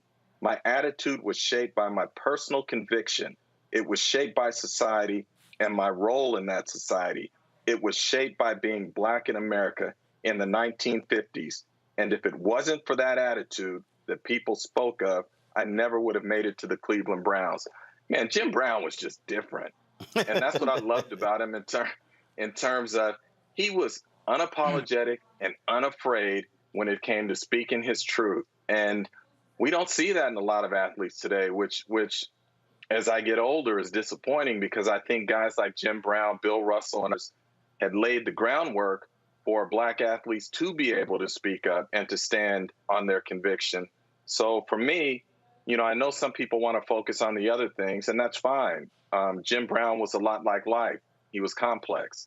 But in terms of how he made me feel, do I think he was a great man? Yeah, I do. Do I think he was flawed? Without question.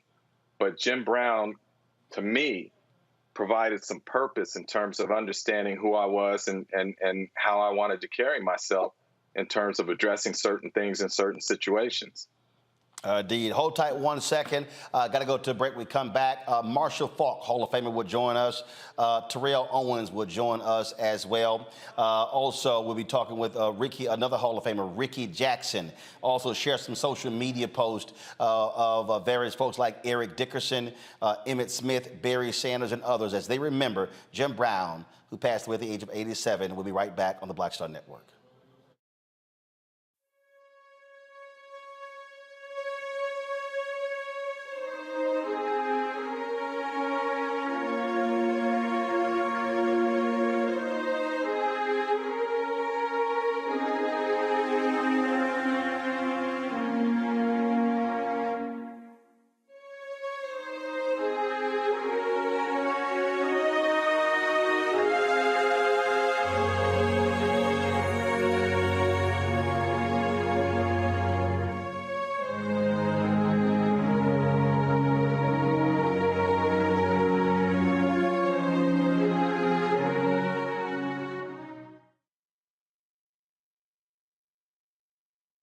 Next on the Black Table with me, Greg Carr. Democracy in the United States is under siege. On this list of bad actors, it's easy to point out the Donald Trumps, the Marjorie Taylor Greens, or even the United States Supreme Court as the primary villains. But as David Pepper, author, scholar, and former politician himself says, there's another factor that trumps them all and resides much closer to many of our homes. His book is Laboratories of Autocracy, a wake-up call from behind the lines. So these state houses get hijacked by the far right, then they gerrymander, they suppress the opposition, and that allows them to legislate in a way that doesn't reflect the people of that state. David Pepper joins us on the next Black Table, here on the Black Star Network. When you talk about blackness and what happens in black culture, we're about covering these things that matter to us, speaking to our issues and concerns. This is a genuine people-powered movement. There's a lot of stuff that we're not getting. You get it, and you spread the word. We wish to plead our own cause.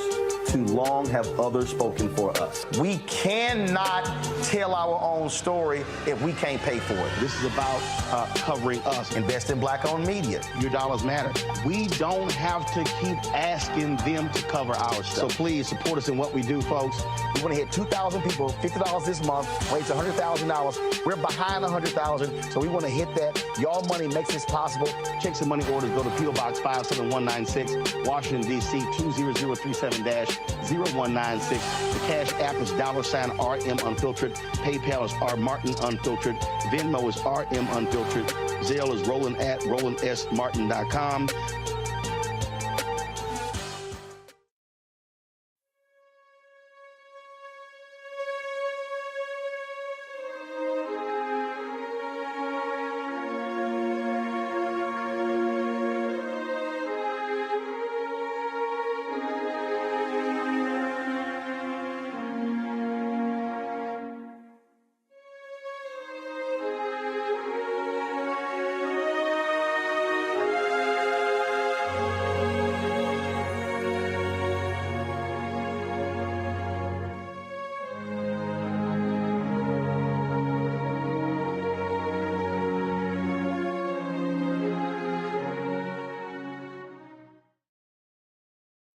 This here was a tweet Eric Dickerson sent out, another Hall of Fame running back. I just landed from my flight and saw all of the text messages. Jim was not just a great football player, but an even greater human being.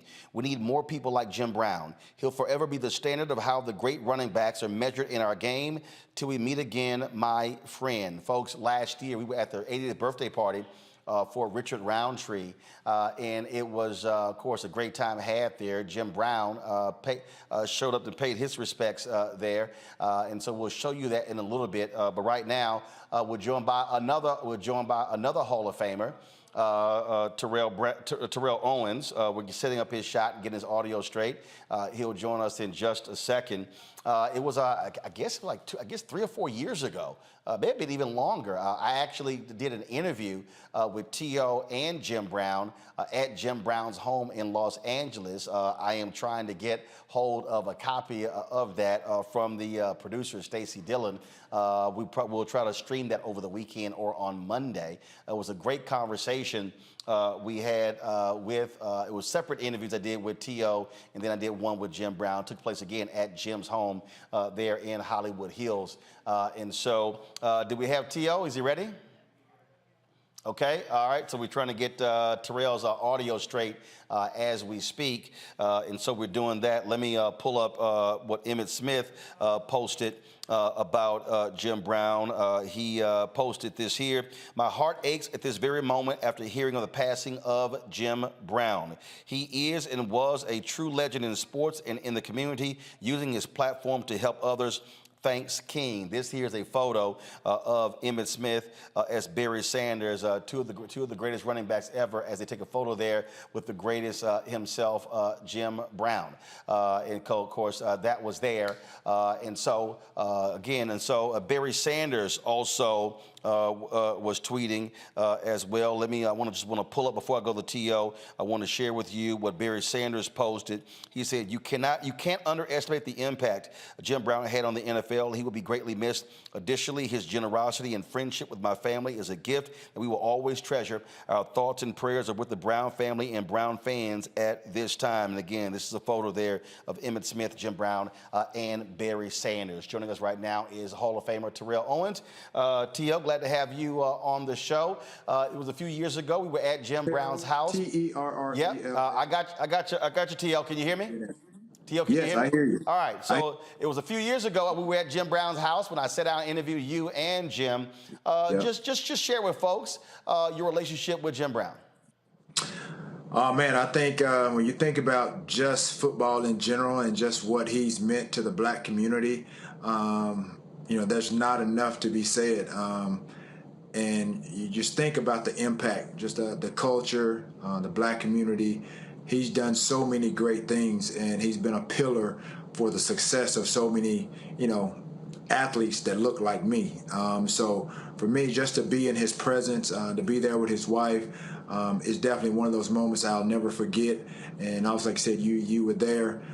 For me, just to lose someone like this, this is an icon. This is a great one that we've lost. And I think LeBron said it best. I think if you're a person of color, especially an athlete, and don't know who he is, this is definitely a moment to go and research and understand what Jim Brown has meant to many just people of color and just many of athletes across the country.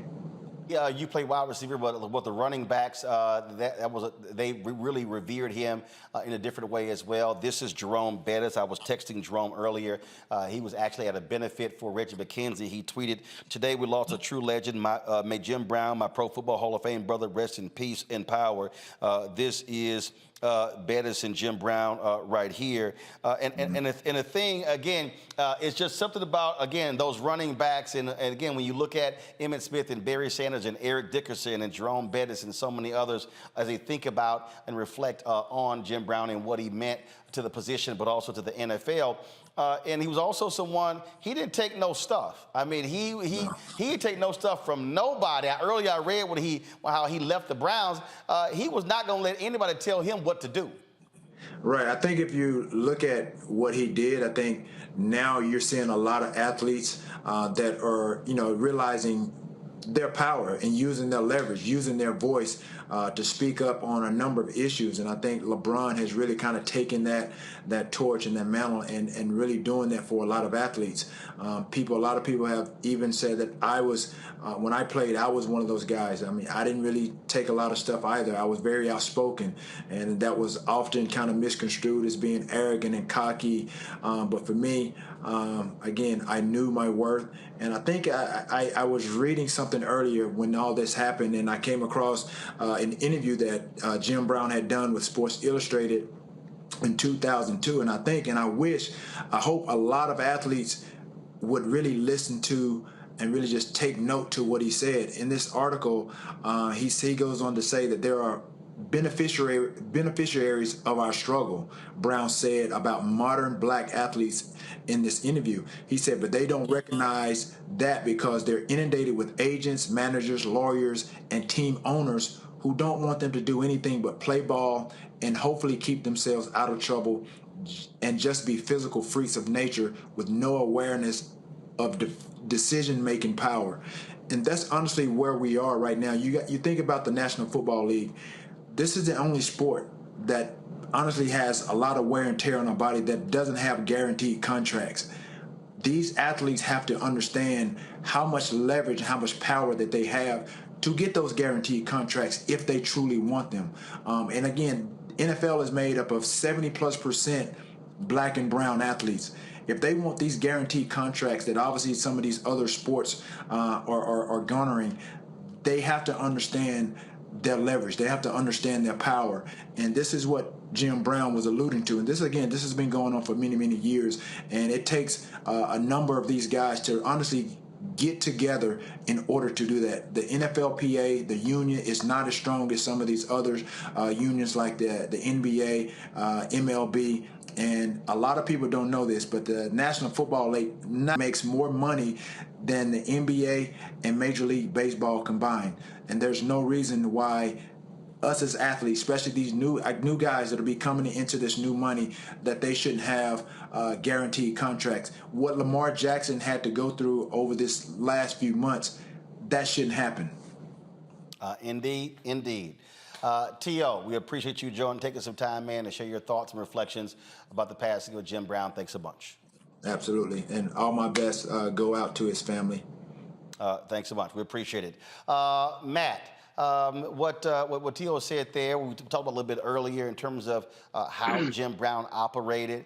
I remember he said, look, I ain't taking all these hits in the NFL. I'm getting paid more money to lay up with Raquel Welch.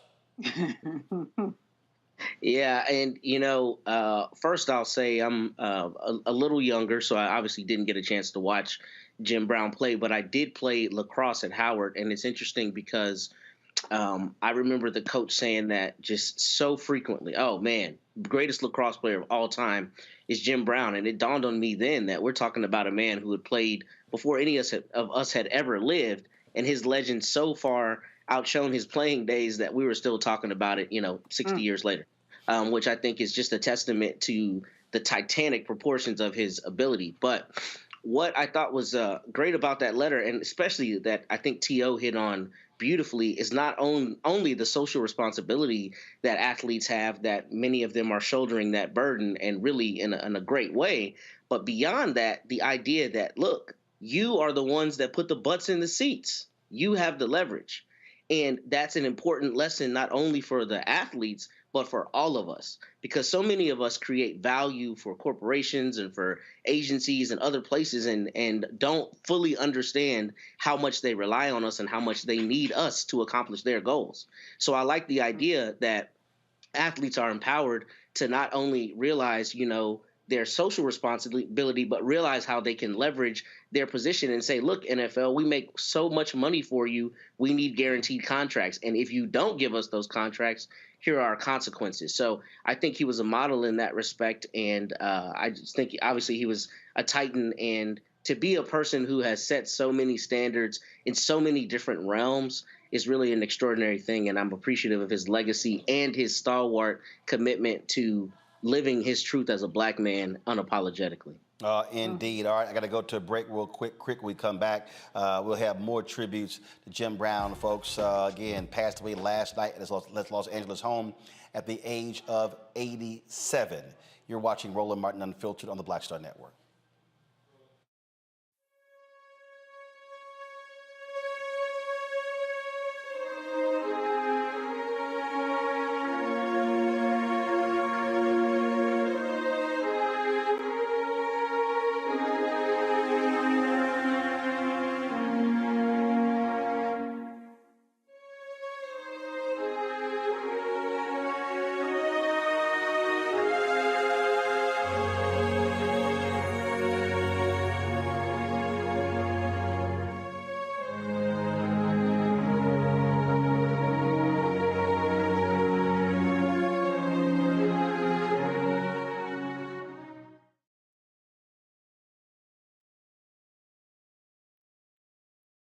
On the next Get Wealthy, with me, Deborah Owens, America's Wealth Coach, nurses are the backbone of the healthcare industry, and yet only 7% of them are Black.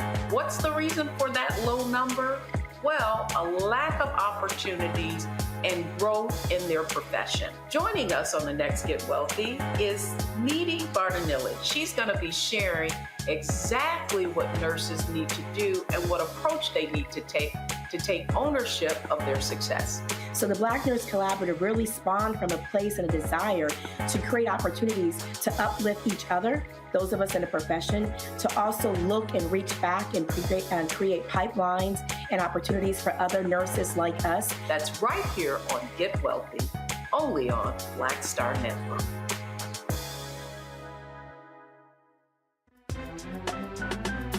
I'm Faraji Muhammad, live from LA.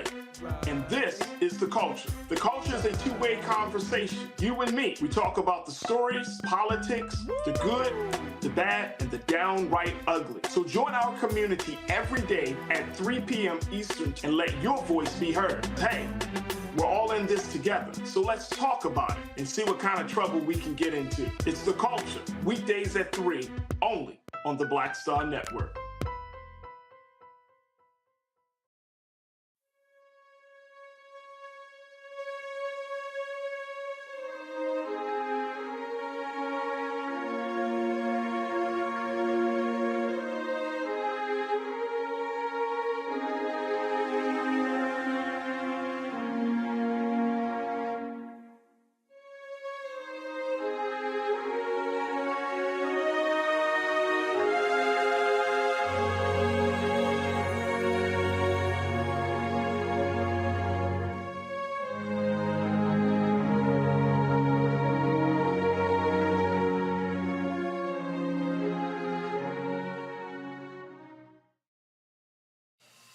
Well, I was on the golf course earlier today when I got the news of the passing of Jim Brown. Folks were texting me and blowing my phone up. And, of course, Jim Brown was a huge golfer himself, always playing golf. So it's only fitting we would talk to Hall of Famer Marshall Faulk, who's on the golf course right now. Marshall, always glad to see you, my brother. Jim Brown loved the game of golf, and so did the both of us. Just share your thoughts and reflections about this legend. Man, a life well lived. And I think that, we'll talk a lot about Jim and what he did in football. But when you got to think about the transition that he made into acting and then being an activist with the American Foundation and all the stuff that he did to help solve the gang issues in L.A., people don't really understand a lot of what Jim Brown did. And I know for me, what he meant to me, not just as a football player, but just as a role model and as a mentor, providing me the stability to have the career that I had by just giving me information. Jim was a wise guy, and he was there for a lot of us who came up looking for those role models in our life. Marshall, there was a guy who played golf with Jim in Dallas, and he was talking about Jim's peripheral vision. And see, you already know what's coming. And so for folks who don't know in golf, I mean, so when you're playing golf, y'all, you can see, you got people, you don't want folks in your sight. But he said his sight was so ridiculous, he didn't want anybody standing here, or even behind him, because he literally saw all of that. That's what made him a great running back. It frustrated the hell out of folks playing golf with him. They were like, Jim, hit the damn ball. Roland, every time I played golf with Jim, I figured out after maybe the second time, when he's getting ready to hit, he's on the tee box, I'm just going to stay in the cart. That's it. You couldn't, you were pretty much going to be wrong. And then on the green, if you were standing behind him and he missed the putt and he had the putty going back, you had to walk around and get behind him. His peripheral vision was so good, but he was just fun to play with, and he will be missed, man. God will be missed. I was talking to T.O., and I said, obviously, for running backs, for you guys, Jim Brown was something different. He was the gold standard. When you talk about speed, agility, power, strength, he can run, he can catch. That's who everybody is measured up against. Yeah, 100%. And the one thing about Jim that you had to understand for us as running backs, we're competitive, we're narcissistic, we all think that we are the best. But with Jim, it was like, nah, Jim's the GOAT. He's our guy. And we all gave it to him. Every time at the Hall of Fame, we got together and we kind of started it. The backfield wasn't too crowded for all of us, whether it was Emmett, Marcus, Jerome, Eric, all of us. We understood that Jim Brown was the GOAT of all GOATs when it came to playing the position. Right. I mean, that's, like in basketball, they like, oh, Russell, Kareem, Michael. But the bottom line is kind of like Jim Brown. Okay, y'all can talk about 2 through whatever, but he was number one. One of the things that I read earlier, how he walked away from the Browns. He was about manhood. He was about, you are going to respect me. And he walked away from the game. He literally was, 9 years, he was still in tip-top form. He could have rushed for another 2,000, 3,000, 4,000 yards if he wanted to.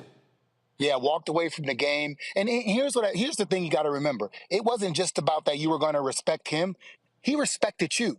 So you were kind of forced to give Jim the respect because he gave the respect. And I just remember when I met him back in 1994, and he knew who I was. I was like, Jim Brown, you know me? Right. It was like, you know me. And Jim knew who I was. So just the respect was there. Leaving the game early because it wasn't fair and what he meant to the game. And then later on, the NFL embracing everything about Jim Brown and what he stood for. And I think when you look back at the Kaepernick situation and a lot of that stuff, we didn't have social media. He didn't have the media on his side. Jim Brown was an activist. He left the game, and people just wrote him off as if he was, just a guy bitter. But now you see the icon that he was and the work that he did. And I hope that people look at him as more than just a football player. Well, absolutely. We lost earlier Bill Russell, and a lot of people completely forgot about what Bill Russell did off the court. And he was more than a basketball player, and so was Jim Brown. Marshall, I appreciate you taking time out of your golf round to join us to pay tribute to Jim Brown. He would love it. He would absolutely love the fact that you would be talking about him from the golf course. 100%. Roland, thanks for having me on, man. Jim Brown will be missed, man. R.I.P. JB32. My brother, I appreciate it. Thanks a lot. All righty. Folks, he talked earlier, I think it was T.O., he mentioned LeBron James. NBA put this video out here. This was during the game in Cleveland when LeBron James, he paid tribute to Jim Brown. Watch this. Have been terrific on their home floor over the last several months. 26-2 in their last 28 home games. You have it? Including 6-1 in the playoffs. The only home loss, as you see LeBron James bowing to James Brown, the legendary Cleveland Brown, as he gets set for the tip-off. We're not talking the singer, Mike. We're talking Jim Brown, the football player. I should call him Mr. Yeah, we all should. That's the greatness in the building here tonight. And this was right before the game. Mr. Jim Brown. And you can take that for granted. That is two of the best athletes that we've ever seen, all time. That's something that when your other athletes do that. This is the tweet, the Instagram post that LeBron James put up. We lost a hero today. Rest in paradise to the legend Jim Brown. I hope every black athlete takes the time to educate themselves about this incredible man and what he did to change all of our lives. We will stand on your shoulders, Jim Brown. If you grew up in Northeast Ohio and were black, Jim Brown was a god. As a kid who loved football, I really just thought of him as the greatest Cleveland Brown to ever play. Then I started my own journey as a professional athlete, and I realized what he did socially was his true greatness. When I choose to speak out, I always think about Jim Brown. I can only speak because Jim broke down those walls for me. I am so grateful that I was able to call you my friend. I hope I can continue to honor your legacy with my words and actions. My prayers to your family. I know they are all incredibly proud of everything you did for our community. Hashtag legends never die. That was LeBron James, folks, talking about Jim Brown. Final comments from my panel. I will start with the fellow Orangeman, Candace Kelly. Candace. Well, you know, I just want to say that it's amazing to see the seeds that he planted and what has grown from it. Because when we look at Jim Brown, he was talking years ago about how athletes and Black bodies were treated, and we're still talking about concussions and how we're treated. And he was talking about agency and making decisions for himself and getting involved in other things that would exercise his mind. And now we're still looking at athletes who are following in his footpath because of the seeds that he planted, because they have their own agency. They're kneeling on the field. They're doing what they need to do in order to make sure that in terms of race and politics in America, that they are keeping, you know, center in that regard. And so I just want to say that, you know, Jim Brown is one of those people that is just hard to duplicate. And a number of people are going to remember him for not only the man that he was on the field, but off the field too, because he was a legacy in both arenas. I think what people have to understand, Matt, is that when you are an athlete, it's very easy for folks to remember your exploits on the field, on the court, on the baseball diamond. But the reality is you can do more with that. And when we think about Muhammad Ali, when we think about Bill Russell, Kareem Abdul-Jabbar, Jim Brown, I mean, these were true icons, but who understood the assignment, Jackie Robinson as well. They understood that they could use their power, their force for good to help Black folks, to help the community at large. It wasn't just about them. I'll take it a step further and say they understood they are duty bound to do that, right? That's what we're hearing from all of his compatriots and everyone who shared memories about Jim Brown, is that he exuded the social responsibility to help solve the gang problem, to be a role model for Black people, to help people understand their leverage and their value. And that's what I hope people take away from this. You control your destiny. Think always how to leave that legacy, but also think about where you are obliged to your fellow person to help them along the way. And, you know, especially in a small insular group like professional athletes, how important is it to have a titan help you along the way and helping you find your own path? So what I hope is instructive to people here is that we have a responsibility to be that for each other. And I think Jim Brown modeled that masterfully. Michael. Yeah, Roland, you know, once again, Jim Brown is somebody we need to study. He's complex as well. And also, we're talking about Jim Brown on the 98th birthday of Malcolm X as well. May 19th is Malcolm X's birthday. And we know that I encourage people to watch that movie from director Regina King, One Night in Miami, because Jim Brown connects us to Malcolm X, connects us to Muhammad Ali, connects us to what's taking place during that period of time and the fight for civil rights and things like this, fighting against racism, et cetera. And then being an activist at the ground level. So it's one thing to, you know, just do interviews talking about the problem, but he's an activist at the ground level dealing with gang interventions and ceasefires and things of this nature. So he's somebody that needs to be studied. And when we look at many African-American athletes today, you know, you have the right Wayne, the Laura Ingrahams, things like this, telling African-American athletes to shut up and dribble, okay? She probably would have said the same thing about Jim Brown back in the day as well. Folks, we will end this tribute by hearing Jim Brown himself. This is what the Cleveland Browns posted when he was recognized as one of the greatest 100 players in NFL history. Jim Brown, dead at the age of 87. We want to thank everybody for watching this tribute to him, and we'll see you on Monday right here in Roland Martin Unfiltered on the Black Star Network. I don't know who wrote the list, but when I look at myself, God gave me a physique. This is Jim Brown, the most devastating ball carrier in the history of football. I was 6'2", 232 pounds, and I had quickness and speed, and the word got around that I was a different kind of guy. An animal, a real raw talent, man. See, my father made me understand it. He said, watch this, boy. He don't run out of bounds. He gonna put his head down, he gonna get some more. And when he got tackled, he said, watch how slow he get up. He said, you know what that is? He said, in life, just get up slow, because you're gonna have to pick yourself up a bunch of times. Ain't no need to rush it. And this dude never missed a game. Every Sunday we watched, Jim Brown was on the field. Jim Brown's the greatest back to ever play. He was a bad man. And not only on the field, Jim Brown being an activist had an impact on me as well. He was around at a time, man, where America was trying to change with civil rights. And for him to be an athlete and get involved in it was like inspirational, because I'm like, man, this is Jim Brown saying we got to stand up, stay together. That was Jim Brown out there on the front line. He also was very keen on economic issues, which for most black athletes, they never ever were connected with that. Jim Brown tried to bring the community together in ways that had nothing to do with sports. And he pursued acting, and credibly, he had some good roles and played in some good movies. I want more mental stimulation.